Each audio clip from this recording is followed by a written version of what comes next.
तो गाइस आज एक नए चैप्टर के साथ आप लोगों के सामने हाजिर और नाजिर है ना। फिर से एक बात कहना चाहूँगा। एपीजे अब्दुल कलाम साहब की ये बात थी कि अगर आपको सूरज की तरह चमकना है तो गाइस सूरज की तरह तपना भी पड़ेगा। इस बात में बहुत सारे तर्क हैं, जिसमें से एक तर्क ये भी है कि अगर आप अपने आप को ये चाह रहे हो कि यार आप दुनिया की नज़रों में ना आपकी वाह वाह हो, आपकी इज्जत हो, तो भाई उसके लिए आपको मेहनत करनी पड़ेगी।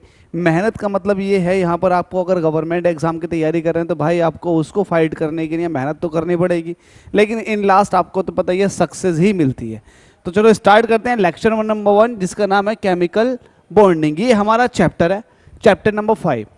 ये बहुत इंपॉर्टेंट चैप्टर है। इससे पहले भी मैंने एक्चुअल में 4 चैप्टर कंप्लीट कर चुका हूँ केमिस्ट्री के। एमसीक्यू सबके कंप्लीट कर दिए, जिस तरह से मैंने उनके किए वैसे इसके कर देंगे। ये चैप्टर नंबर 5 है, इसके अंदर सिर्फ और सिर्फ 2 लेक्चर हैं, lecture number 1 and lecture number 2। 2 lecture में पूरा का पूरा चैप्टर खत्म हो जाएगा। इंपॉर्टेंट भी है। इसमें एक चीज़ और है, खास बात आप लोगों के लिए, कि जिन लोगों का बेस खराब है वो लोग काफ़ी अच्छा कर सकते हैं, इसके अंदर सीख सकते हैं, अपने आप में बेस को फिर से बिल्ड कर सकते हैं। फाउंडेशन अगर ख़राब होती है ना तो आप भाई बिल्डिंग खड़ी नहीं कर सकते। बात सही है ना ये? तो बस फाउंडेशन फिर से यहाँ रिकॉल किया जाएगा। जो फाउंडेशन आपने ख़राब किया हुआ है फिर से यहाँ रिकॉल किया जाएगा, उसको बनाने की कोशिश करूँगा। हालांकि थ्योरेटिकल क्वेश्चन पूछे जाते हैं हमारे कॉम्पिटेटिव एग्जाम के अंदर, तो हम उनको कितने अच्छे अंदाज में लगा देंगे, कितनी जल्दी लगा देंगे, लेकिन उसके लिए पहले आपको तो कुछ बेसिक चीज़ें अच्छे से पता होनी चाहिए। तो बेसिक चीज़ें डिस्कस करेंगे, उसके बाद आपको तो पता ही है एकदम एकदम कंप्लीट हो जाता है अपना चैप्टर। तो बेसिक चीज़ें बताऊंगा आपको, देखिएगा। सबसे पहले आपको पीरियोडिक टेबल, मैंने आपसे कहा था कि पीरियोडिक टेबल आपको सेपरेटली याद होनी चाहिए, एक एक ग्रुप आपको अच्छे से याद होना चाहिए। तो आपको तो पता है बेसिक और पीरियोडिक टेबल क्या है। बेसिक और पीरियोडिक टेबल के अंदर एस ब्लॉक होता है, एस के अंदर भी 2 कॉलम होते हैं, डी के अंदर डी ब्लॉक आ गया, डी के अंदर 10 होते हैं। उसके बाद में डी के बाद आता पी, पी के अंदर 6 आते हैं। पी के अंदर कॉलम जो आते हैं गाइस वो 6 आते हैं, 1 2 3 4 5 लो 6। तो डी के अंदर 6 रहते हैं, सॉरी डी के अंदर 10 रहते हैं, पी के अंदर 6 रहते हैं, और ये आपके सामने रहे एस ब्लॉक। अगर रियल में देखोगे तो ये हटा हुआ होगा और यहां पर कुछ इस शेप का होगा। मेरा ये बनाने का मकसद क्या है, मैं क्यों बना रहा हूं ये, इसका कोई लॉजिक तो होगा, इस चैप्टर से कुछ ना कुछ लिंक तो होगा। अगर लिंक ना हुआ ना तो पढ़ाना खत्म कर दूंगा भाई। इसका 100% लिंक है। कैसे लिंक है? ये एस ब्लॉक है, इसको फर्स्ट ए ग्रुप कहते हैं, इसको सेकंड ए ग्रुप कहते हैं। ये फर्स्ट और सेकंड ए ग्रुप, इसका एक स्पेशल नाम है एल्कली मेटल। एल्कली मेटल, जिसको हिंदी में कहते हैं क्षारीय धातु, क्षारीय धातु। दूसरा है alkaline, alkaline earth metal, earth metal, क्षारीय मृदा धातु। Alkali metal, alkaline earth metal, इन दोनों को क्षारीय क्यों कहा गया? क्योंकि इसके अंदर जो पाई जाती हैं वो पाई जाती हैं धातु, और ऐसी धातु पाई जाती हैं जो बहुत ही ज्यादा रिएक्टिव हैं। कुदरत के अंदर अगर आप उनको ढूंढने के लिए जाओगे तो वो आपको मुक्त अवस्था में कभी नहीं मिलेंगी, आपको हमेशा संयुक्त अवस्था में मिलेंगी। संयुक्त का मतलब ये है उनके अपने कंपाउंड होंगे, वो आपको फ्री स्टेट में नहीं मिलेगी। जैसे कि सोना, अगर गोल्ड को जाकर देखोगे तो गोल्ड के पत्थर मिल जाते हैं, छोटे छोटे पार्ट्स मिल जाते हैं गोल्ड के। तो गोल्ड नेचुरल में ऐसे ही अकरिंग होता, वो कॉम्प्लेक्स फॉर्म में मिल सकता है, लेकिन मुक्त अवस्था में भी मिल सकता है। लेकिन कभी आपसे कहूं कि सोडियम क्या आपको मुक्त अवस्था में मिल जाएगा, तो आपका ही जवाब होगा कि नहीं सर, सोडियम हमें मुक्त अवस्था में नहीं मिलेगा। जबकि हमें सोडियम जो है कंपाउंडेड फॉर्म में मिलता है, जैसे कि नमक के अंदर मिलता है NaCl, ठीक है, और सोडियम का ऑक्साइड होते हैं Na2O, तो आपको कंपाउंडेड फॉर्म में मिलेगा, मुक्त अवस्था में नहीं मिलेगा। मैं ये सब क्यों बता रहा हूँ? बेस क्रिएट करना चाह रहा हूँ। जो फर्स्ट है और सेकंड ग्रुप के मेटल्स है ना, ये बहुत ही ज्यादा रिएक्टिव है, इसलिए इनको बोलते हैं हाईली रिएक्टिव मेटल। और ये हाईली रिएक्टिव मेटल जो है जल्दी से अपना 1 इलेक्ट्रॉन या 2 इलेक्ट्रॉन त्यागने की कोशिश करते हैं। अगर फर्स्ट ए ग्रुप की बात करूंगा तो ये 1 इलेक्ट्रॉन त्यागने की कोशिश करता, जबकि सेकंड ए ग्रुप जो है ये 2 इलेक्ट्रॉन त्यागने की कोशिश करता है। इसके पीछे का भी रीजन है। इसके पीछे का रीजन ये है कि इसकी जो बाह्य कक्षा होती है फर्स्ट ए ग्रुप वाले की, उस बाह्य कक्षा में 1 इलेक्ट्रॉन पाया जाता, जबकि सेकंड ए ग्रुप वाले की बाह्य कक्षा में 2 इलेक्ट्रॉन पाए जाते।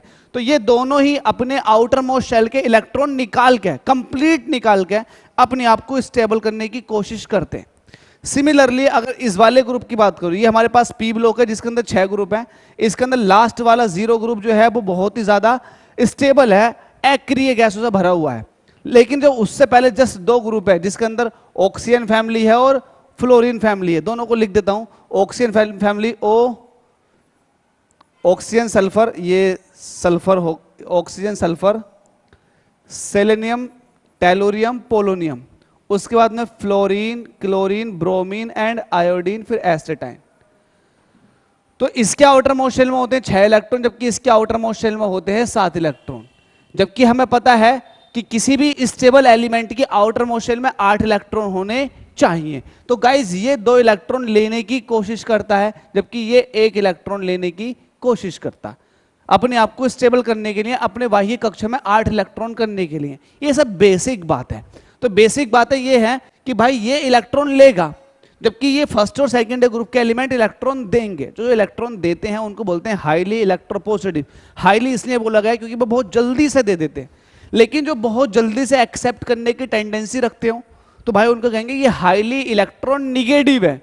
तो ये 6th और 7th ग्रुप जो है एक्चुअल में ऑक्सीजन फैमिली और फ्लोरीन फैमिली, ये हाईली इलेक्ट्रोनिगेटिव एलिमेंटों का ग्रुप है। अगर आपसे कहूं कि पूरी पीरियोडिक टेबल में हाईली इलेक्ट्रोनिगेटिव एलिमेंट कौन सा, तो उसका नाम है फ्लोरीन। फ्लोरीन से ज्यादा इलेक्ट्रोनिगेटिव एलिमेंट कोई नहीं मिलेगा। फिर आपको ऑक्सीजन मिलेगा, फिर क्लोरीन मिलेगा। तो इस तरह से आपको पता लग गया कि इलेक्ट्रोनिगेटिव एलिमेंट इलेक्ट्रॉन गेन करने की टेंडेंसी रखते हैं। इतनी बेसिक सी बात आपने समझ ली। अब आपको मैं बॉन्ड के टाइप बताता हूं। बॉन्ड के टाइप्स ऑफ बॉन्ड, जल्दी से बॉन्ड टाइप की बात जो है ना जल्दी से खत्म कर देते हैं। बॉन्ड एक्चुअल में हम जो पढ़ेंगे, जो हमारे काम के हैं, उनकी बात करता हूं। पहला आता है इसके अंदर वैद्युत संयोजक बॉन्ड, बंद बोलते हैं इसको। आप सोचोगे यार कभी इंग्लिश में कभी हिंदी में, तो भाई मिक्स करके पढ़ते रहो। अगर आपसे दोनों आते हैं तो कोई दिक्कत नहीं है। वैद्युत संयोजक बंद या वैद्युत संयोजी बंद। दूसरे बोलते हैं हम कोवैलेंट बॉन्ड। कोवैलेंट बॉन्ड, सह संयोजक बंद, सह संयोजक बंद। तीसरा उप सह संयोजक बंध। तीसरा है उप सह संयोजक बंध। बस 3 पढ़ने हैं आपको, और तीनों ही बहुत ज्यादा इंपॉर्टेंट है। तीनों का जो बेस खराब किया हुआ है ना आपने अपना, बस वो अच्छा हो जाएगा आज। तो मैं बाकी को मिटा देता हूं। बाकी क्या है, ये सब मिटा देता हूं, सब मिटाने के बाद इसको बताता हूं शुरुआत से। तो सबसे पहले जो हमने बॉन्ड टाइप पढ़ रखा, वो पढ़ रखा है इलेक्ट्रोवैलेंट बॉन्ड, जिसको हम आयनिक बंध भी कहते हैं। कई नामों से पहचाना जाता है। हम इसको आयोनिक बॉन्ड भी बोलते हैं, वैद्युत संयोजक बल को, है ना। वैद्युत संयोजक बल के थ्रू जुड़ा हुए बॉन्ड को हम बोलते हैं वैद्युत संयोजी, है ना, बंध, या फिर आयनिक बॉन्ड, या फिर इलेक्ट्रोवैलेंट बॉन्ड। तीनों का मतलब एक ही है। एक्चुअल में होता क्या है, जब आपके पास एक मेटल हो, दूसरी नॉन मेटल हो, मेटल और नॉन मेटल इसलिए लिया है मैंने क्योंकि जो मेटल होती है वो अपने अंदर से इलेक्ट्रॉन देने की टेंडेंसी रखती है, इलेक्ट्रॉन लूज करती है। लेकिन जो नॉन मेटल होती है वो इलेक्ट्रॉन जो लूज किया है इसने उसको गेन कर लेती है, ले लेती है। इसलिए मेटल और नॉन मेटल के बीच में हमेशा, मेटल और नॉन मेटल के बीच में जो बॉन्ड बनता है उसको बोलते हैं आयनिक बॉन्ड, हमेशा। दूसरे शब्दों में जब कभी भी पूछे आपसे कि आयनिक बॉन्ड कब बनता है, तो जब भाई एक हाईली इलेक्ट्रोपॉजिटिव, इसमें शर्त है मेटल के अंदर भी हाईली इलेक्ट्रोपॉजिटिव मेटल होनी चाहिए, और नॉन मेटल ये हाईली इलेक्ट्रोनिगेटिव होनी चाहिए। इसका मतलब ये हुआ कि ये 100% इलेक्ट्रॉन लूज करने वाली होनी चाहिए और ये 100% इलेक्ट्रॉन गेन करने वाली होनी चाहिए। इसलिए मैंने पीरियोडिक टेबल में आपको बताया था जो फर्स्ट और सेकंड ग्रुप के एलिमेंट्स हैं, पहली बात तो मेटल्स है, दूसरी बात वो अपने अंदर से है एकदम से इलेक्ट्रॉन लूज करने की टेंडेंसी रखते हैं। इसके पीछे का रीजन भी बताया था, वो इसलिए लूज करते हैं ताकि वो अपने आप को स्टेबल बनाए, वो अपना इलेक्ट्रॉनिक कॉन्फ़िगरेशन 0 ग्रुप के एलिमेंटों की तरह करने की कोशिश करते हैं, इसलिए वो अपने अंदर से इलेक्ट्रॉन लूज करते हैं। और 7th ग्रुप के जो एलिमेंट होते हैं जिसमें फ्लोरीन, क्लोरीन, ब्रोमीन, आयोडीन, एसिटाइन, ये 7th ग्रुप के एलिमेंट है, इन्हें एक इलेक्ट्रॉन चाहिए ताकि ये अपने आप को स्टेबल कर ले, इसलिए ये इलेक्ट्रॉन गेन करते हैं। तो जो इलेक्ट्रॉन लूज करने वाला है और इलेक्ट्रॉन गेन करने वाला, अगर ये पास पास में आ जाए तब क्या होगा, तब ये होगा, देखो क्या होगा। सोडियम ले लो एक तरफ ले लो क्लोरीन, आपने एक तरफ सोडियम ले लिया और एक तरफ क्या ले लिया, क्लोरीन। सोडियम की अगर बात करोगे तो इसकी बाह्य कक्षा में अगर दिखाओगे 2 8 1, बाह्य कक्षा में एक इलेक्ट्रॉन। क्लोरीन का होता है 17, सोडियम का होता है 11, क्लोरीन का होता है 17 परमाणु क्रमांक। तो इसके 2 8 और 7 है। तो ये कहेगी कि यार मैं अगर इस वाले इलेक्ट्रॉन को निकाल दूं तो मेरा इलेक्ट्रॉनिक कॉन्फ़िगरेशन बिल्कुल स्टेबल हो जाएगा, जबकि ये कहेगी कि यार अगर मैं इसमें एक इलेक्ट्रॉन और बढ़ा दूं तो मेरे बाह्य कक्षा में 8 इलेक्ट्रॉन हो जाएंगे। तो ये मदद करेगा सोडियम। सोडियम जो है इसे अपने एक इलेक्ट्रॉन ट्रांसफर करवा करके अपने आप को ये कर लेगा, जबकि ये एक इलेक्ट्रॉन ले करके अपने आप को ये कर लेगी। अब ये भी स्टेबल, ये भी स्टेबल, जिसकी बाह्य कक्षा में 8 इलेक्ट्रॉन होते हैं वो स्टेबल हो जाता। तो ये स्टेबल हो गए दोनों के दोनों। तो ये कैसा हो सकता है मुमकिन, ये इस तरह से मुमकिन हो सकता है। मैं इसका इलेक्ट्रॉन डॉट स्ट्रक्चर बना के दिखाऊं तो सोडियम ये है, क्लोरीन ये है। सोडियम के पास आउटर मोस्ट शेल में एक इलेक्ट्रॉन है, उस एक इलेक्ट्रॉन को आपने क्रॉस से दिखा दिया, जबकि आपने क्लोरीन के आउटर मोस्ट शेल में 7 इलेक्ट्रॉन है, तो 1 2 3 4 5 6 और 7 आपने इसका ये दिखा दिया। अब होगा क्या, सोडियम अपना एक इलेक्ट्रॉन इसको ट्रांसफर कर देगा कंप्लीटली, तब न्यू कुछ स्ट्रक्चर इस तरह से दिखाई देगी कि सोडियम के ऊपर तो प्लस आ जाएगा क्योंकि इसके पास से कंप्लीटली इलेक्ट्रॉन चला गया, और वही जो इलेक्ट्रॉन इसके पास पहुंचा है, भाई इसके पास पहुंचा तो इसने इलेक्ट्रॉन गेन कर लिया, इसके पास आ जाएगा माइनस। तो ये Na+Cl- जो बॉन्ड बना है इसको बोलते हैं इलेक्ट्रोवैलेंट बॉन्ड। इलेक्ट्रोवैलेंट बॉन्ड इसलिए आया है नाम क्योंकि ये प्लस का चार्ज है और ये माइनस का चार्ज है, और जब प्लस माइनस दोनों चार्जों के बीच में फोर्स जो होती है एक्चुअल में वो Q1 Q2 upon R square coulombic force के हिसाब से कैलकुलेट की जाती है, इसलिए इसको बोलते हैं इलेक्ट्रोवैलेंट बॉन्ड, जो इलेक्ट्रॉनिक फोर्स के थ्रू बने हैं, इसलिए इनको इलेक्ट्रोवैलेंट बॉन्ड कहते हैं। वैद्युत संयोजी बल जो होता है वो ये है एक्चुअल में, है ना। और इस तरह के बंध को जिसमें वैद्युत संयोजी बल लग रहा हो वैद्युत संयोजक बंध कहते हैं, जिसको हम आयनिक बॉन्ड भी कहते हैं। आयनिक बॉन्ड इसलिए कहते हैं क्योंकि अगर इसको मैं लिक्विड में डाल दूं तो Na+ अलग दिखाई देगा और Cl- कहीं अलग दिखाई देगा, टूट जाएगा बॉन्ड, इसलिए हम कहेंगे कि ये आयंस बन गए, फ्री आयंस, क्योंकि लिक्विड में है तो फ्री आयंस। तो भाई ये बात समझो, इनके पीछे के लॉजिक को समझो, ये लॉजिक है इनके पीछे का कि आयनिक बॉन्ड क्यों कहते हैं, कोवैलेंट इलेक्ट्रोवैलेंट बॉन्ड क्यों कहते हैं। भाई हिंदी में इंग्लिश में बात है कि आप कैसे भी समझ लो। तो आई होप आपको समझ में आ गया होगा। कभी भी कहीं पर भी आप ये नहीं देख सकते, अगर आप किसी से कहोगे सोडियम क्लोराइड के बीच में ये बॉन्ड होगा, भाई बिल्कुल नहीं हो सकता, कभी नहीं होगा। आप कहोगे क्या ये वाला हो सकता है Na+ बॉन्ड Cl-, तो भाई ये भी नहीं हो सकता, क्योंकि ये जो सिंबल है ना, ये डंडा ये डंडा बताता है सिंगल बॉन्ड को, जिसको हम कहते हैं कोवैलेंट बॉन्ड, सह संयोजक बंध, जबकि इनके बीच में हमेशा आयनिक बंध पाया जाता। तो आयनिक बंध की कंडीशन ये है, एक मेटल चाहिए, दूसरा नॉन मेटल। इसका मतलब ये है एक हाईली इलेक्ट्रोपॉजिटिव एलिमेंट चाहिए और नॉन मेटल चाहिए हाईली इलेक्ट्रोनेगेटिव। तो जब highly electropositive element highly electronegative element के पास में आता है तो हाईली पॉजिटिव इलेक्ट्रॉन जो है निकाल देता है, जबकि हाईली इलेक्ट्रोनेगेटिव एलिमेंट इलेक्ट्रॉन को ले लेता, और इस तरह से उनके बीच में एक इलेक्ट्रोस्टैटिक फोर्स लगनी शुरू हो जाती है, जिसको हम बोलते हैं आयनिक बॉन्ड के नाम से।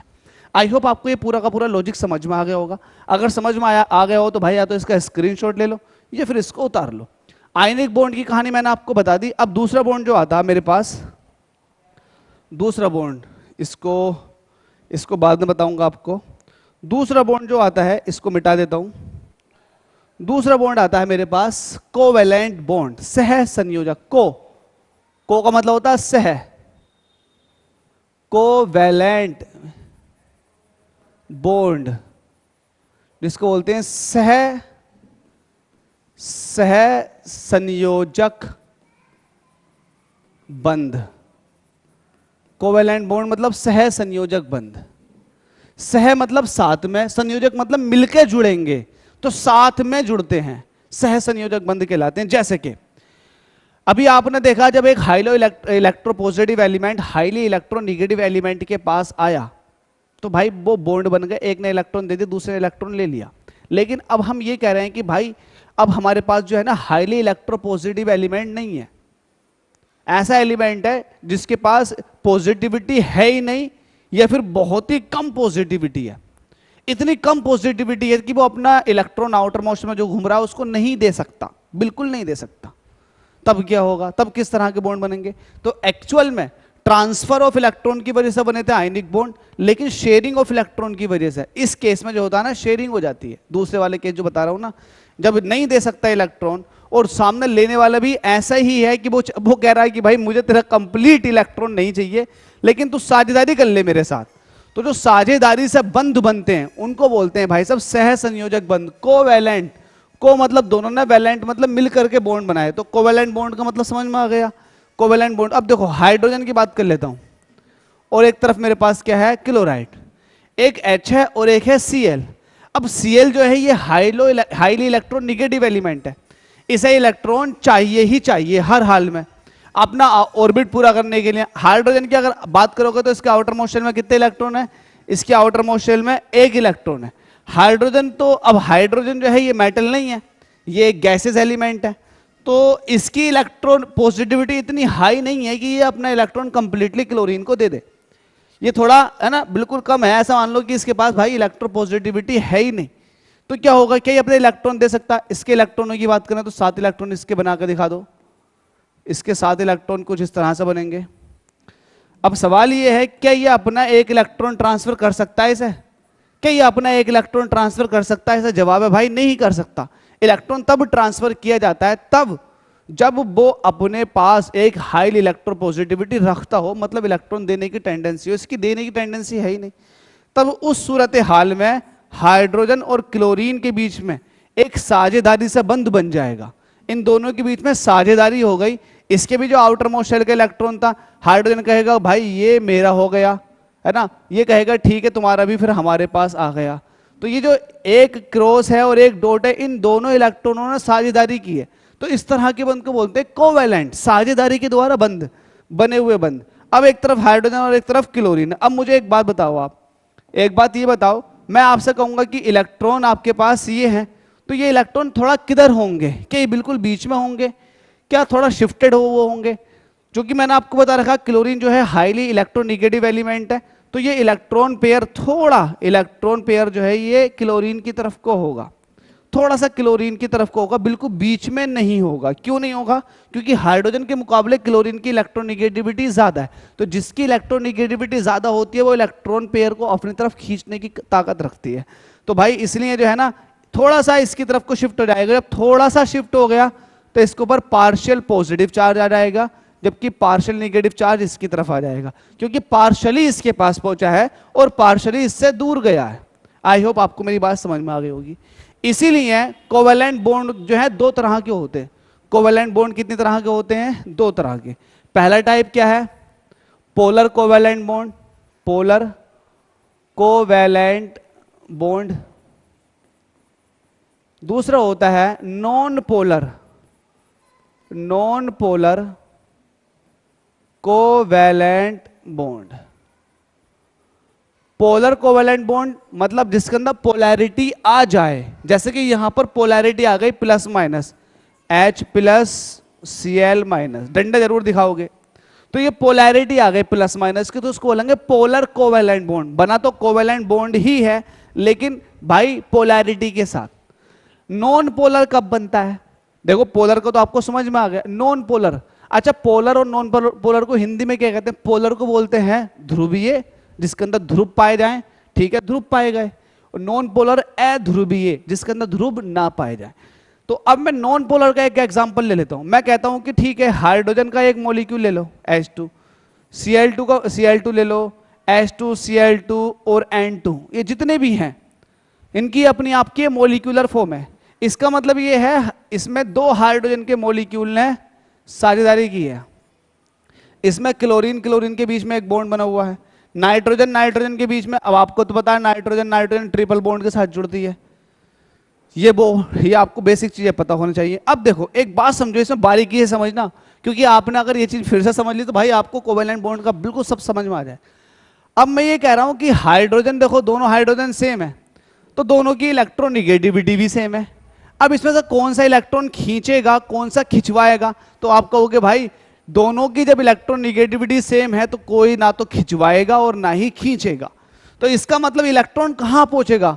तो आप कहोगे इन दोनों के साझेदारी का इलेक्ट्रॉन बिल्कुल बीचों बीच में पाया जाएगा, बिल्कुल बीचों बीच में, क्योंकि सामने वाले की इलेक्ट्रोनेगेटिविटी जितनी है उतनी इसकी भी है।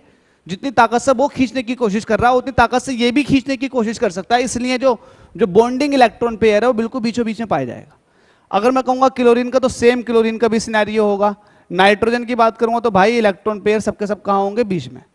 अच्छा, नाइट्रोजन की बात कर लेता हूं। इसके अंदर, नाइट्रोजन के अंदर ट्रिपल बॉन्ड पाया जाता। ट्रिपल बॉन्ड में जो बीच वाला होता है ना, देखो दो एटम के बीच में सिग्मा बॉन्ड हमेशा एक ही हो सकता, हमेशा एक ही। तो एक सिग्मा होते हैं और दो पाई बॉन्ड होते हैं, ऊपर वाला भी पाई बॉन्ड, नीचे वाला भी पाई बॉन्ड है, ये कोवेलेंट बॉन्ड। ठीक है, आई होप आपको समझ में आ गए। जब तीन तरह से जुड़ते हैं तो ये ट्रिपल बॉन्ड हो गया, इसको बोलेंगे ट्रिपल बॉन्ड। अगर दो तरीके से जुड़ेगा तो उसको डबल बॉन्ड, सिंगल तरीके से जुड़ेगा तो उसको बोलेंगे सिंगल बॉन्ड। आई होप आपको कोवेलेंट बॉन्ड का भी कॉन्सेप्ट समझ में आ चुका है। कोवेलेंट बॉन्ड अगर आपने समझ लिया तो इसके बाद आता उपसह संयोजक बंध। सह संयोजक बंध का मतलब हो गया, एक आता उपसह संयोजक। उपसह संयोजक बंध तब बनता है जब सामने वाले को इलेक्ट्रॉन पेयर की जरूरत पड़े और मेरा ऑर्बिट पूरा भर गया। जब एक एटम का ऑर्बिट भर जाता तो वो अपने अंदर से इलेक्ट्रॉन पेयर शेयर करने की कोशिश करता है, या शेयर करने की उसके पास टेंडेंसी होती है, तो तब बनते हैं आपके पास उसको बोलते हैं कोऑर्डिनेट कंपाउंड, है ना, कोऑर्डिनेट कोवेलेंट बॉन्ड। ठीक है, और उनके थ्रू बनने वाले कंपाउंडों को बोले कोऑर्डिनेट कंपाउंड। तो आई होप आपको ये बेसिक चीजें समझ में आ गई।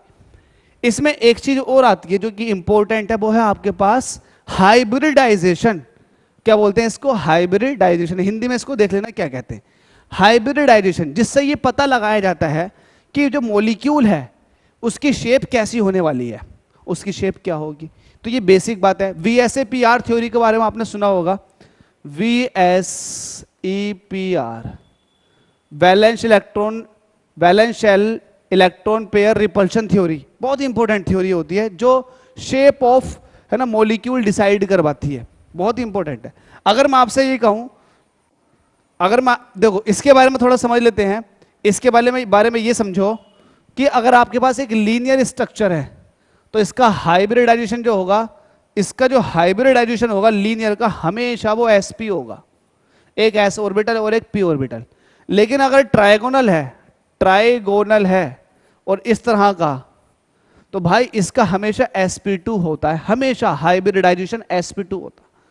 और जब टेट्राहेड्रल है, मतलब चार है एक तरह के चार, तो इसके बीच में रहेगा sp3। पहचान ये है, एक s तो रहना ही है, क्योंकि यहां पर एक s रहना है और एक p रहना, क्योंकि लीनियर है ना। दो आपको यहां पर देखो नंबर ऑफ इलेक्ट्रॉन जो है वो दो की हो रही है एक तरह से शेयरिंग, तो यहां पर जो बनेगा स्ट्रक्चर वो बनेगा sp लीनियर। जहां पर तीन ऑर्बिटल आ जाएं, तो वहां पर क्या बनने वाला, दो p ले लोगे और एक ले लोगे s तो आपको एक फिक्स ही रखना है, p बढ़ाते चले जाना है। इसको मैंने आपको बड़ी रफ लैंग्वेज में समझा दिया, हालांकि आप ऐसा समझोगे कि जब कभी भी आपको हाइब्रिडाइजेशन निकालना हो तो जितना मैं बता दूं ना उतना ही याद रख लेना। जब भी हाइब्रिडाइजेशन निकालना हो तो नंबर ऑफ लोन पेयर देख लो, नंबर ऑफ बॉन्ड पेयर देख लो, और अगर मॉलिक्यूल के पास चार्ज है तो चार्ज देख लो, इसको काउंट कर लो, इससे फिर हाइब्रिडाइजेशन निकल जाएगा। कैसे निकलेगा बता देता हूं। जैसे कि आपके पास एक मीथेन मॉलिक्यूल है, तो मैं ये कहूंगा मीथेन मॉलिक्यूल का स्ट्रक्चर कुछ इस तरह से होगा, मैं पूरी शेप नहीं बनाकर दिखा रहा। अब मैं ये कहूंगा कि बताओ इसके अंदर लोन पेयर कितने हैं, तो कहोगे कोई लोन पेयर नहीं है। मैं कहूंगा बॉन्ड पेयर कितने, तो इसको बोलते हैं बॉन्ड पेयर, तो आप कहोगे काउंट करके कि 4 बॉन्ड पेयर है। तो मैं कहूंगा भाई हाइब्रिडाइजेशन निकालना मुझे, लोन पेयर तो है नहीं और बॉन्ड पेयर आ गए 4। मैं पूछूंगा क्या इस पूरे मॉलिक्यूल पर कोई चार्ज है, तो आपका जवाब आ गया चार्ज नहीं है। जब चार्ज नहीं है तो चार्ज भी कितना हो गया, 0। तो यहां पर H कितना निकल कर आ गया, 4 का मतलब ये है कि एक s ऑर्बिटल और p ऑर्बिटल आ जाएंगे 3, तो sp3 ऐसे बन गया। sp3 कैसे बन गया, ऐसे बन गया। तो मेरे पास sp3 का ये रहता है, ठीक है। इसकी अगर बात करोगे तो ये हो जाएगा sp3d, इसकी अगर बात करोगे तो sp3d2। तो इस तरह से आपका हाइब्रिडाइजेशन लगातार आगे को चलता जाता। ये बेसिक बात बता दी। अगर आप मुझसे कहोगे कि यार आपने हमें इसमें समझा दिया, इसको उतार लो, आप हमें जरा किसी और में समझा दो, तो किसी और में समझा दूंगा बिल्कुल। कैसे समझाऊंगा, देखो एकदम समझ में आ जाएगा। मैं कहूंगा कि आपके पास जो है, जरा एक काम करो, आप नाइट्रोजन ले लो, या अमोनिया ले लो, तो आप कहोगे कि ठीक है अमोनिया ले लेते हैं NH3,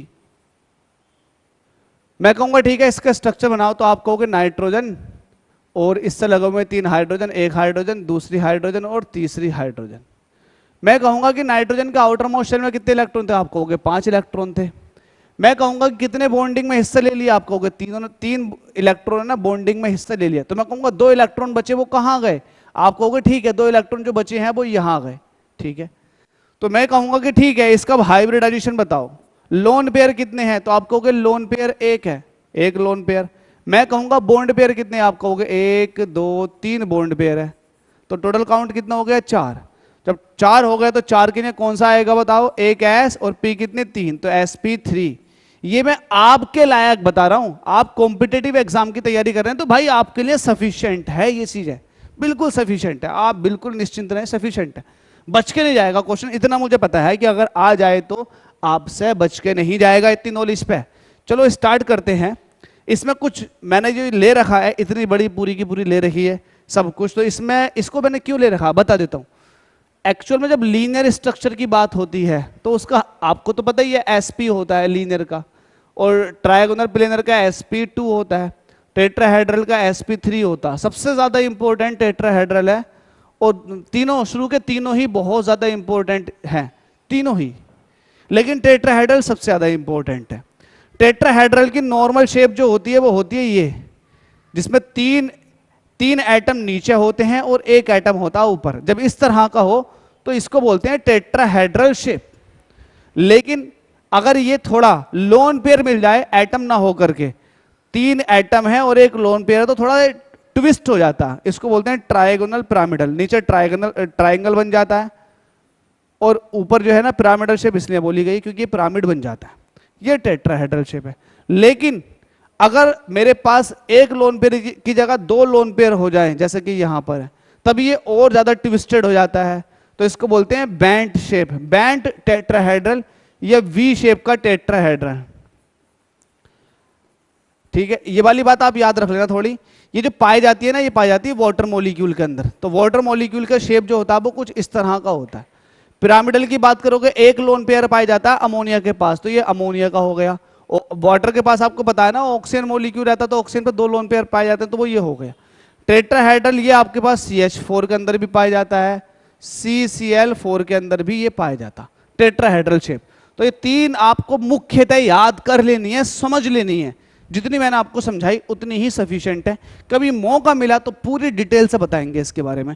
चलो अब लेक्चर को शुरू करते हैं, और देखो कितनी जल्दी लेक्चर कंप्लीट हो जाएगा। और लेक्चर कंप्लीट करने से पहले एक बेसिक सी बात और बताऊंगा आपको। बेसिक बात यह है कि हमारे पास जो एटम होते हैं वो एक्चुअल में न्यूट्रल होते हैं, न्यूट्रल होते हैं। इसका मतलब ये हुआ जितना एटम के पास प्लस का चार्ज होता है उतना एटम के पास माइनस का भी चार्ज होता है। अगर माइनस के चार्ज की बात करूं तो नाभिक के चारों तरफ घूमने वाले इलेक्ट्रॉनों की वजह से माइनस का चार्ज आता है, जबकि प्लस का चार्ज नाभिक के अंदर उपस्थित प्रोटॉनों की वजह से आता है। गाइस, नाभिक के अंदर उपस्थित प्रोटॉनों का हम कुछ नहीं कर सकते, लेकिन इलेक्ट्रॉन जो बाह्य कक्षा में घूम रहे हैं उनको हम निकाल भी सकते हैं और एटम के अंदर इलेक्ट्रॉन डाल भी सकते हैं। हालांकि कुछ एटम के साथ ये मुश्किल पड़ जाता है, लेकिन ये पॉसिबल है कि इलेक्ट्रॉन डालना और निकालना, है ना। जब हम इलेक्ट्रॉन निकालेंगे तो इसका मतलब हमने इलेक्ट्रॉनों की कमी कर दी। तो हमारे पास शुरुआत में न्यूट्रल का कंडीशन का मतलब यह है जितना पॉजिटिव चार्ज उतना माइनस का चार्ज। अब मैं कह रहा हूं कि आपने इलेक्ट्रॉन निकाल दी, जब इलेक्ट्रॉन निकाल दोगे तो ओवरऑल जिसका इफेक्ट ज्यादा होगा एटम के पास उसी का ही चार्ज आएगा। आप कहोगे प्लस का चार्ज एटम के पास ज्यादा है, तो इसका मतलब ये हुआ पॉजिटिव, ये एटम कहलाएगा पॉजिटिव एटम, मतलब धनायन। तो धनायन तब बनते हैं जब इलेक्ट्रॉन निकल जाते हैं। समझ में आ गई होगी आपको मेरी बात। धनायन कब बनते हैं? जब इलेक्ट्रॉन निकल जाते हैं। धनायन तब बनते हैं जब इलेक्ट्रॉन निकल जाते हैं। लेकिन अगर इलेक्ट्रॉन डाल दिए जाएं, इलेक्ट्रॉन अगर डालोगे आप, इलेक्ट्रॉन डालोगे तब क्या होगा? तब ये होगा कि प्रोटॉन तो उतने ही रहेंगे, लेकिन इलेक्ट्रॉन डाल दिया, इलेक्ट्रॉन का है निगेटिव चार्ज।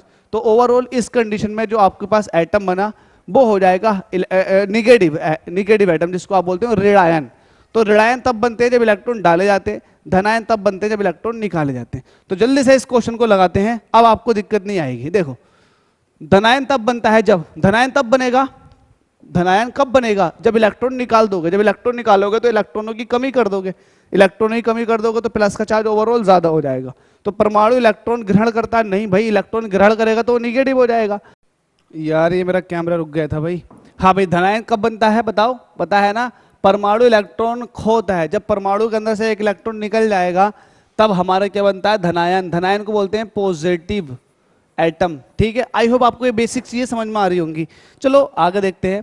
आगे हमसे क्या कह रहा है? ऋणायन तब बनता है जब, बताओ निगेटिव कब बनेगा? निगेटिव कब बनेगा? पॉजिटिव के साथ तो कुछ नहीं कर सकते क्योंकि वो तो न्यूक्लियस के अंदर है, लेकिन निगेटिव को घटा बढ़ा सकते हैं। अगर निगेटिव को मैंने और डाल दूं एटम के अंदर तो निगेटिव चार्ज बढ़ जाएगा, तो इसका मतलब इलेक्ट्रॉनों के आने की वजह से हमारे पास क्या हो जाएगा? ये एक ऋणायन बन जाएगा। तो उसमें परमाणु इलेक्ट्रॉन ग्रहण करता है। क्या करता है? परमाणु इलेक्ट्रॉन ग्रहण करता है। अगला क्वेश्चन, आयनों से बने हुए यौगिक का सामान्य नाम क्या है? आयन से बने हुए यौगिक, शुरुआत में बताया था, आयन से जो बनते हैं उनको बोलते हैं आयनिक यौगिक, जिसको हम आयनिक कंपाउंड के नाम से भी जानते हैं या फिर वैद्युत संयोजक बंध के नाम से भी जानते हैं। आगे देखते हैं। एक आयनिक बंधन बनता है जब, बताओ कब बनता है? जब एक मेटल और एक नॉन मेटल आपस में संयोग करते हैं। एक धातु तत्व संयोग अधातु तत्व से होता है, बिल्कुल सही है सी। एक धातु तत्व का संयोग अधातु तत्व से होता है। अगला क्वेश्चन, विद्युत संयोजक बंध कब बनता है? बताओ विद्युत संयोजक बंध भी हम आयनिक बॉन्ड को बोलते हैं। कब? जब विपरीत आविष्ट आयनों के बीच, बिल्कुल सही है, जब विपरीत आविष्ट का मतलब है पॉजिटिव और निगेटिव के बीच में। ठीक है, अगला क्वेश्चन, निम्नलिखित यौगिकों में से किसमें आयनिक बंध नहीं है? बताओ आयनिक बॉन्ड किसके अंदर नहीं है? तो आयनिक बॉन्ड पहचानने की सबसे पहले इनके फॉर्मूले पता होने चाहिए। पोटेशियम नाइट्रेट KNO3, ठीक है भाई, कैल्शियम क्लोराइड CaCl2, आ गया, सोडियम क्लोराइड NaCl और मीथेन CH4। अब मुझे बताओ किसके अंदर मेटल नहीं है? तो आप कहोगे CH4 के अंदर मेटल नहीं है, तो मैं कहूंगा आंसर भी यही होगा, क्योंकि आपको पता है मेटल और नॉन मेटल के बीच में आयनिक बॉन्ड बन जाते। इसके अंदर भी पोटेशियम मेटल थी, इसके अंदर भी कैल्शियम मेटल थी और इसके अंदर सोडियम मेटल थी, तो तीनों के तीनों आयनिक बॉन्ड बनाएंगे, लेकिन CH4 आयनिक बॉन्ड नहीं बनाएगा। इसको ऐसे भी समझ सकते हैं कि अगर इसका एक स्ट्रक्चर बनाया जाए तो इसका प्रॉपर स्ट्रक्चर कुछ इस तरह से बनेगा। अब मुझे बताओ कार्बन से कौन इलेक्ट्रॉन खींचेगा? कोई इलेक्ट्रॉन कार्बन से खींच पाएगा? बताओ कौन खींचेगा कार्बन से इलेक्ट्रॉन? आप कहोगे कोई इलेक्ट्रॉन खींचने वाला ही नहीं है। मैं कहूंगा ठीक है, कौन खींचने वाला और कौन खिंचवाने वाला? कौन इलेक्ट्रो पॉजिटिव है, कौन इलेक्ट्रो नेगेटिव? तो आप कहोगे यार नहीं है ऐसा कोई। जब नहीं है तो भाई इनके बीच में आयनिक बॉन्ड बनेगा ही नहीं। अगला क्वेश्चन, निम्नलिखित में से किस अणु में वैद्युत संयोजक बंध है? बंधन है, ओहो आयनिक बॉन्ड पूछ रहा है। सिंपल सा, ये देख लो किसमें है, तो जिसके साथ मेटल है उसके साथ है। मेटल इसके साथ पाई गई, इसके साथ मेटल जब पाई गई तो इसके साथ भी आयनिक बॉन्ड पाया जाएगा। अगला क्वेश्चन, निम्नलिखित में से किसमें वैद्युत संयोजक बंधन है? बंधन है भाई, फिर वही बात, जिसके साथ मेटल जुड़ी हुई होगी उसके अंदर वो चीज पाई जाएगी, वो भी हाईली इलेक्ट्रोपॉजिटिव मेटल। सहसंयोजी आबंध किसके कारण बनता है? सहसंयोजी साथ में मिलकर संयोग कर रहे हैं, तो इलेक्ट्रॉनों के पूर्ण अंतरण से नहीं भाई। अगर इलेक्ट्रॉन का पूर्ण अंतरण हो गया तो आयनिक बॉन्ड बनेंगे। इलेक्ट्रॉनों के अंश भाजन से, बिल्कुल सही, इलेक्ट्रॉनों का अंश भाजन का मतलब यह है पार्शियल डिस्ट्रीब्यूशन ऑफ इलेक्ट्रॉन होता है, जिसमें इलेक्ट्रॉन थोड़ा सा चला जाता है, तो पार्शियल, उसको बोलते हैं हम सहसंयोजी बंध। ये वाली बात आप अच्छे से समझ के चलें भाई। जब एक ही तत्व के दो परमाणु परस्पर संयोग करते हैं तो उनके बीच बंधन की प्रकृति होती है एक ही तरह के एटम। जैसे कि आपने देखा था हाइड्रोजन के बीच, क्लोरीन के बीच, नाइट्रोजन के बीच, ऑक्सीजन के बीच। बताओ किस तरह के बॉन्ड है ये? तो आप कहोगे सर जी कोवैलेंट, सहसंयोजी। तो देख लो आयनिक ध्रुवीय सहसंयोजक। हाँ एक बात और, जब एक ही तत्व के होते हैं तो आपको मैंने बताया था अध्रुवीय बनते हैं, नॉन पोलर, तो हम क्या कह सकते हैं? अध्रुवीय सहसंयोजक। ये वाली बात आ चुकी है, ध्रुवीय अध्रुवीय का कॉन्सेप्ट आ चुका है। हमसे कह रहा है जब एक ही तत्व के दो परमाणु परस्पर संयोग करते हैं, एक ही तत्व है, तो भाई अध्रुवीय बनेगा। अगला क्वेश्चन, मीथेन अणु में, ओहो बताओ मीथेन अणु का फॉर्मूला फिर से बना देता हूं, CH4। बताओ इसके अंदर सिंगल बॉन्ड नहीं पाया गया? सबके अंदर सिंगल बॉन्ड पाया गया। जब सिंगल बॉन्ड पाया गया तो हम बोलते हैं इसको एकल सहसंयोजक बंध। खत्म 11वें का। अगला, इथिलीन अणु की आकृति होती है, इंपॉर्टेंट है, इंपॉर्टेंट को समझना ही चाहिए। देखो इथिलीन, इसका फॉर्मूला होता है C2H4, जिसको हम इथीन भी बोलते हैं। इसको हम क्या बोलते हैं? इथिलीन, LENE, ईन आ गया इसके अंदर, है ना। इथीन भी बोलते हैं इसको, इथीन। ठीक है भाई। अब मैं इसका स्ट्रक्चर बनाने जाऊंगा तो मैं कहूंगा कि ठीक है भाई, कार्बन कार्बन के बीच में डबल बॉन्ड पाया जाता है इसके अंदर, और हाइड्रोजन कितने हाइड्रोजन है इसके पास 4, तो भाई एक हाइड्रोजन यहाँ जाएगा, एक हाइड्रोजन यहाँ जाएगा, और एक हाइड्रोजन यहाँ जाएगा, और एक हाइड्रोजन यहाँ जाएगा। ठीक है, यहाँ पर ये देखो कि इसकी शेप किस तरह की पाई जाएगी। तो शेप पाने के लिए इसकी शेप जो होती है, देखो इसको देखो मिला रहा हूँ मैं, इसको मिला रहा हूँ, ये शेप कैसी बनी, और ये शेप देखो कैसी बनी। तो इसकी शेप जो होती है एक्चुअल में देखो ट्रायगोनल हो गई, ट्रायगोनल, और एक प्लेन के अंदर भी है, तो इसको बोलते हैं ट्रायगोनल प्लेनर, जिसको हम कहते हैं समतल त्रिकोणीय, हिंदी में समतल त्रिकोणीय, समतल त्रिकोणीय। अगर आपको हाइब्रिडाइजेशन की बात बताऊं तो CH4 इसके पास हाइब्रिडाइजेशन sp3 होता, क्योंकि कार्बन से लगे हुए 4 परमाणु होते हैं हाइड्रोजन के, जिसमें बॉन्ड पेयर जो हो जाता है वो 4 हो जाते हैं, जिसकी वजह से sp3 आ जाएगा। अगर बात करूं मैं, बात करूं इसकी बात कर देता हूं, यहां बात कर लेते हैं इसकी। एक्चुअल में जब भी आप बॉन्ड पेयर का नाम लेते हो ना, बॉन्ड पेयर, तो उसमें आप सिग्मा बॉन्ड को लेते हो गाइस, ये वाली बात आप याद रखना। इसमें एक पाई बॉन्ड होता है और एक होता है सिग्मा बॉन्ड। आपको बताया था मैंने ट्रिपल बॉन्ड के अंदर, सिंगल बॉन्ड के अंदर एक सिग्मा बॉन्ड, डबल बॉन्ड के अंदर एक सिग्मा बॉन्ड और एक पाई बॉन्ड, ट्रिपल बॉन्ड के अंदर एक सिग्मा बॉन्ड और नीचे वाला ऊपर वाला पाई बॉन्ड। इसका मतलब बॉन्डिंग में सिग्मा तो एक ही रहेगा, पाई बढ़ते चले जाएंगे।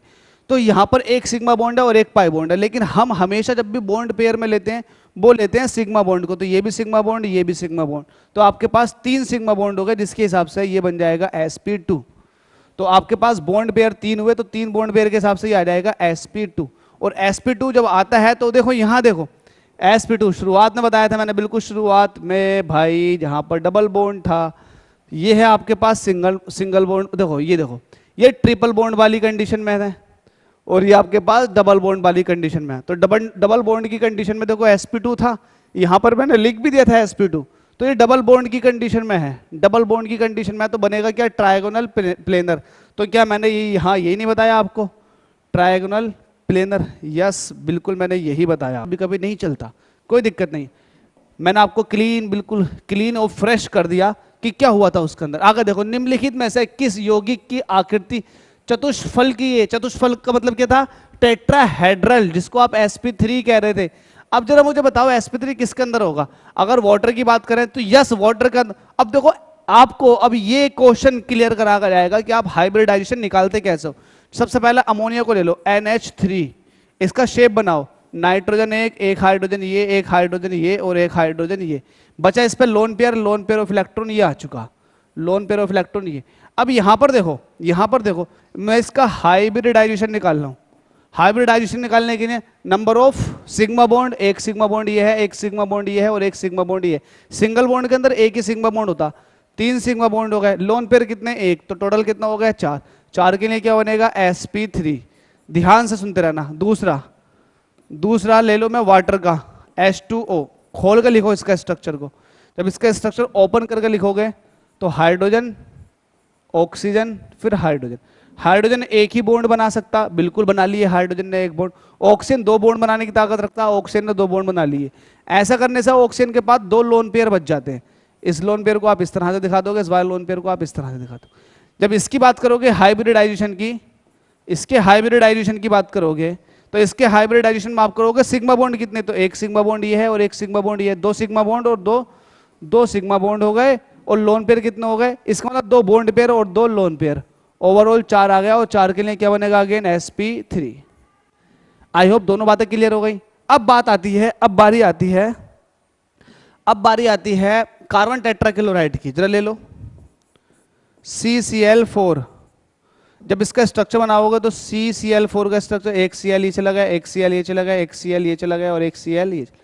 तो इसमें कोई लोन पेयर नहीं बचा, सबके सब बॉन्ड पेयर है। एक बॉन्ड पेयर, 2 3 4, 4 के 4 बॉन्ड पेयर हैं। तो इसका हाइब्रिडाइजेशन निकालूंगा तो बॉन्ड पेयर 4 है, जिसकी वजह से हाइब्रिडाइजेशन इसका sp3 हो जाएगा। हाइब्रिडाइजेशन पे क्या हुआ,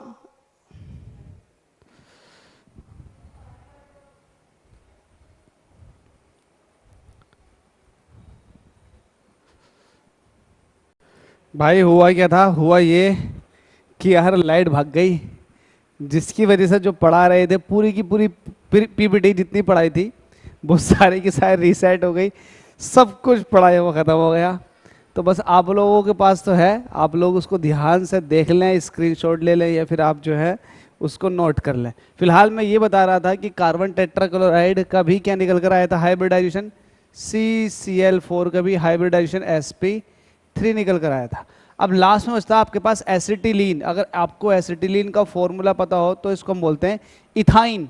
इसका IUPAC नाम इथाइन है। जरा इसकी स्ट्रक्चर बना लेते हैं। इथाइन नाम में ही पता लग रहा है, इथाइन नाम में YNE लग रहा है, और आपको पता है YNE जो लगता है वो ट्रिपल बॉन्ड के अंदर लगता है, कार्बन कार्बन ट्रिपल बॉन्ड है इथाइन में। अब हाइड्रोजन कितने, वैलेंसी पूरी करने के लिए हाइड्रोजन जो है वो 2 हैं, ये लग चुका, ये इसका स्ट्रक्चर है। अब जरा इसके हाइब्रिडाइजेशन की अगर बात करें तो देखो, इस वाले कार्बन का हाइब्रिडाइजेशन निकालूंगा तो इस कार्बन से बताओ सिग्मा बॉन्ड कितने, एक सिग्मा बॉन्ड इधर है और एक सिग्मा बॉन्ड इधर है, 2 सिग्मा बॉन्ड है, ठीक है। अब जब 2 सिग्मा बॉन्ड है तो मुझे बताओ लोन पेयर कितने, है ही नहीं, बॉन्ड पेयर कितने, 2।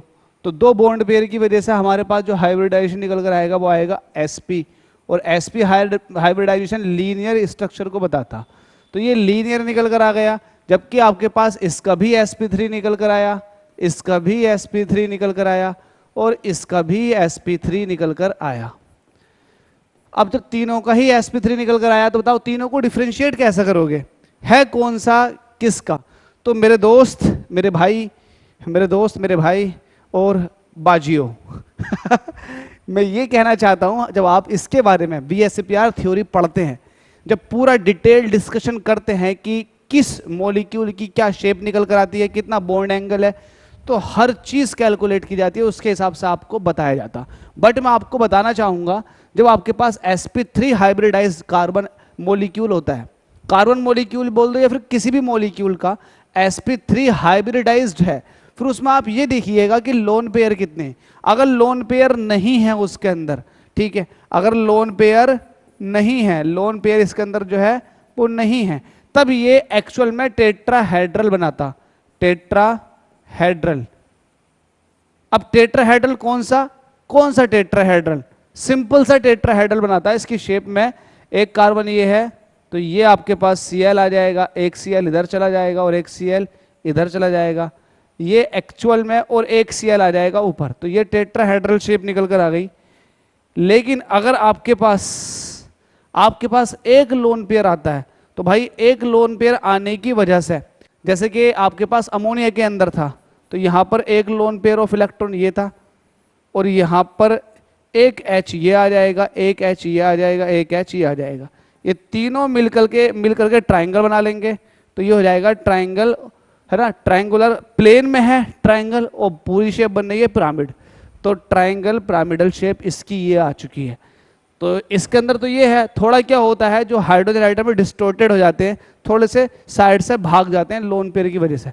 और जब 2 लोन पेयर हो, जैसे कि इसके अंदर 2 लोन पेयर है, तो भाई शेप और ज्यादा बिगड़ जाती है, इतनी ज्यादा बिगड़ जाती है कि जो वाटर ऑक्सीजन से जुड़े हुए वाटर मॉलिक्यूल है वो दोनों ऐसे आ जाते हैं, एक तरह से वी शेप बन गई, वी शेप बन गई। और एक लोन पेयर एक्चुअल में 2 लोन पेयर का खेल रहता है, एक लोन पेयर इधर पहुंच जाता, एक लोन पेयर इधर पहुंच जाता, तो ये शेप अलग चीज, तो वी शेप आ गई। हालांकि इसमें भी sp3 है, उसमें भी sp3 है, इसमें भी sp3 है। मैंने आपको बिल्कुल शुरू में समझाया था, पेज नंबर 2 में मैंने आपको डिटेल में समझाया था कि टेट्राहेड्रल जो आपके पास sp3 होते हैं वो नॉर्मल टेट्राहेड्रल, तो नॉर्मल टेट्राहेड्रल तब बनता है जब इस तरह से मॉलिक्यूल लगे हुए होते हैं किसी भी कार्बन एटम से। जब कार्बन एटम ये था तो उससे ये 4 मॉलिक्यूल लगे हुए थे, लेकिन जब एक लोन पेयर होता है थोड़ा ये फैल जाते हैं, तो इसको बोलते हैं ट्रायंगल पिरामिडल। लेकिन जब 2 लोन पेयर होते हैं तो ये पूरे के पूरे मॉलिक्यूल बेंट हो जाते हैं, और कभी मौका मिलेगा तो डिटेल डिस्कशन इसके ऊपर भी कर लेंगे। फिलहाल इतना ही आपके लिए इंपॉर्टेंट था, और इससे ज्यादा आपके लिए कोई भी काम का नहीं है, बस इतना ही देख लो आपका। अब भी हकीकत बताऊं तो मैंने आपको बहुत ज्यादा इसको डिटेल में डिस्कस कर लिया, इतना भी आपके लिए काम का नहीं था, लेकिन अगर आप इतना कर लेते हो तो भाई क्वेश्चन बचेगा ही नहीं। चलो अगला क्वेश्चन देखते हैं, जिसमें हमसे कह रहा, हाँ फिलहाल इसका आंसर क्या हो जाएगा, इसका आंसर चतुष्फल की है, नॉर्मल चतुष्फल की है, तो भाई इसका आंसर सीधा सीधा कार्बन टेट्राक्लोराइड की तरफ को इशारा कर रहा है। लेकिन हाँ अगर ये बोलता ट्रायगनल है ना, ट्रायगनल त्रिकोणीय है और चतुष्फल की है, तब उस केस में आप अमोनिया पर चले जाते। अगला क्वेश्चन, सहसंयोजक यौगिकों के द्रवणांक तथा क्वथनांक निम्न होते हैं, क्योंकि इंपॉर्टेंट बात है, एक्चुअल में अब बात आ चुकी है एच बॉन्ड की, जिसको हम बोलते हैं हाइड्रोजन बॉन्ड। क्या बोलते हैं? Hydrogen, hydrogen bond. अब मैं आपको बता दूं हाइड्रोजन बॉन्ड कब बनता, इंपॉर्टेंट है। जब भी हाइड्रोजन के साथ फोन आ जाए, क्या आ जाए? फोन। हाइड्रोजन के साथ फ्लोराइड, ऑक्सीजन, नाइट्रोजन में से कोई सा भी एटम आ जाए, तब वो उसके साथ हाइड्रोजन बॉन्डिंग कर लेता। जैसे कि अगर हाइड्रोजन के साथ फ्लोरीन ले लूं तो HF, ये एक एसिड है, HF के अंदर हाइड्रोजन बॉन्डिंग पाई जाती है, ये लिक्विड फॉर्म में पाया जाता। अगर मैं HO की बात करूं तो HO मिलाकर के H2O बना लेंगे, पानी के अंदर भी हाइड्रोजन बॉन्डिंग पाई जाती है। अगर NH की बात करेंगे तो NH3 अमोनिया हो जाएगी, अमोनिया लिक्विड फॉर्म में होती है, गैसेस फॉर्म में भी चली जाती है टेम्परेचर के साथ, तो इसके अंदर भी हाइड्रोजन बॉन्डिंग पॉसिबल है। तो हाइड्रोजन बॉन्डिंग तब पॉसिबल होती है जब हाइड्रोजन के सामने फ्लोराइड, ऑक्सीजन या फिर नाइट्रोजन में से कोई एक एटम सामने आ जाए। ठीक है, तो ये वाली बात सिंपल सी है। तो हमसे कह रहा है सहसंयोजक यौगिकों के द्रव्यणांक तथा क्वथनांक निम्न होते हैं, क्योंकि सहसंयोजक यौगिक की बात कर रहा। फिलहाल मैंने आपको हाइड्रोजन बॉन्डिंग पढ़ा दी, क्योंकि हाइड्रोजन बॉन्डिंग से रिलेटेड क्वेश्चंस हैं, मेरे जहन में हाइड्रोजन बॉन्डिंग चल रही थी, लेकिन मैंने यहाँ आगे बता दी। फिलहाल मैं आपको सहसंयोजक के बता देता हूँ। आपने देखा होगा जो आपके पास वैद्युत संयोजी यौगिक थे, उनमें इलेक्ट्रॉन कंप्लीटली ट्रांसफर हुआ था, तो जिसकी वजह से बहुत ज़्यादा स्ट्रॉन्ग फोर्स आ गई थी। उस फोर्स को तोड़ना बहुत ही ज़्यादा मुश्किल था। जैसे कि आपके पास नमक के जो मॉलिक्यूल है उसको तोड़ना बहुत ज़्यादा मुश्किल होगा, क्योंकि सोडियम और क्लोरीन के बीच में एक आयनिक बॉन्ड है। लेकिन सहसंयोजक यौगिकों की बात करोगे तो भाई जो उनके मॉलिक्यूल्स होते हैं उनके बीच में थोड़ा वीक होता फोर्स क्या होती है? वीक होती है। बस ये देख लो, इनमें अंतराणविक बल कमजोर होता है, तो इसका आंसर हो जाएगा डी। अगला क्वेश्चन देखते हैं, जिसमें हमसे कह रहा है सोडियम क्लोराइड में होता है, देखो वही वाली बात हो गई, सोडियम क्लोराइड में क्या होता है भाई? वैद्युत संयोजक बंधन होता है, बहुत बार पूछा गया। अगला अबे खत्म हो गई क्या? ओह, ये खत्म हो गए गाइस। 15 क्वेश्चन का डिस्कशन कंप्लीट। इसकी पीपीटी आपको नहीं मिलेगी। क्यों नहीं मिलेगी? क्योंकि आपको रीजन पता चल चुका है। तो इसलिए आपसे बस एक रिक्वेस्ट है, तो आप लिख ले, अगर आप तैयारी कर रहे हैं हमारे थ्रू तो आप लिख ले सारे सबके डिटेल डिस्कशन, या फिर आप स्क्रीनशॉट लेना, आपके लिए बहुत ज़्यादा मुनासिब रहेगा। क्योंकि यहाँ पर पीपीटी आपको इस पर्टिकुलर लेक्चर की नहीं मिलेगी, क्योंकि यार ये ख़राब हो चुका था, आपने देखा था लाइट भाग गई थी, जिसकी वजह से जो सारा का सारा एक्सप्लेन किया हुआ था वो सब का सब खत्म हो गया। उम्मीद करता हूँ कि आपने इसमें कुछ ना कुछ नया सीखा होगा। अगर आपने सीखा है लिटरली तो आप चैनल को सब्सक्राइब करें, दूसरों को भी सजेस्ट करें और ज़्यादा से ज़्यादा हमें सपोर्ट करें। वीडियो देखने के लिए आपका बहुत बहुत धन्यवाद।